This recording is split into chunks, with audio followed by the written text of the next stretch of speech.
And let's go over to the AFC now, where we got two guys that absolutely balled out last year in Stefon Diggs and Tyreek Hill. Let's start with Diggs. So he went to Buffalo last year after having good, right on the edge of Pro Bowl kind of numbers in Minnesota with Kirk Cousins and Case Keenum. Before that, he teams up with Josh Allen and absolutely goes off last season. Over 120 catches, over 1,500 yards, 8 touchdowns, not quite where fantasy owners wanted him to be, I'm sure, but he made up for it in other ways. His prompt this year is 1,375 and a half yards for Diggs. How are you feeling about him hitting that number?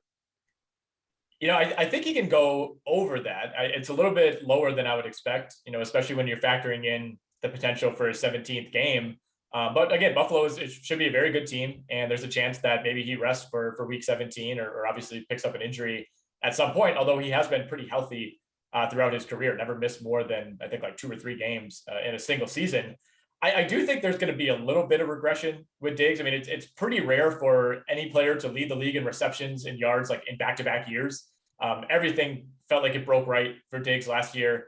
And I kind of feel the same way about Josh Allen, which I know is maybe a little bit of a zag. Obviously, he's a great quarterback, took huge steps last season, but I don't know if he can take another step from where he went. I think there's a chance that maybe they level off or even take a slight step back. That division should be quite a bit better this year. I mean, New England, Miami should put up a lot more of a fight, and even the Jets, who've looked pretty solid. I'm not going to hold you in camp. So I think there is a chance that Diggs. I think there's a chance that Diggs takes a slight step back. I don't know if he maybe caught people a little bit off guard last year. Some people maybe thought he was just a really good number 2 next to Adam Thielen. Obviously, that was incorrect. He's one of the 2 or 3 best receivers in the league right now, but I think he's going to get a little bit more attention.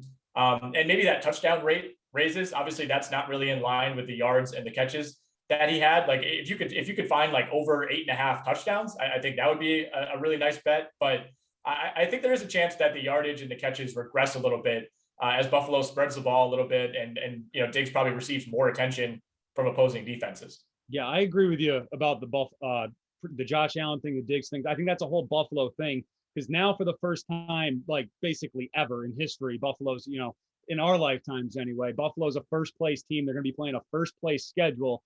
Eyes are going to be on them. I think they have all the 5 primetime games as well. So they're going to be in the spotlight quite a bit. And it's going to be interesting to see how that team, that quarterback especially, and that head coach handle that kind of pressure. We saw them. They looked pretty good in the playoffs for a bit there, and then they run into the buzzsaw of Kansas City at the end of the AFC Championship game.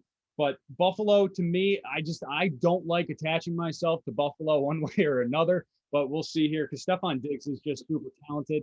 And as also a lot of I feel like he had that huge game against New England at the end of the year. And that was also because we found out that J.C. Jackson is not as good as we thought he was when Diggs ate his lunch on Monday Night Football at the end of the season. I think he had 3 touchdowns and close to 200 yards in that Week 16 game. And they're playing Week 16 again this year, the night after Christmas as well.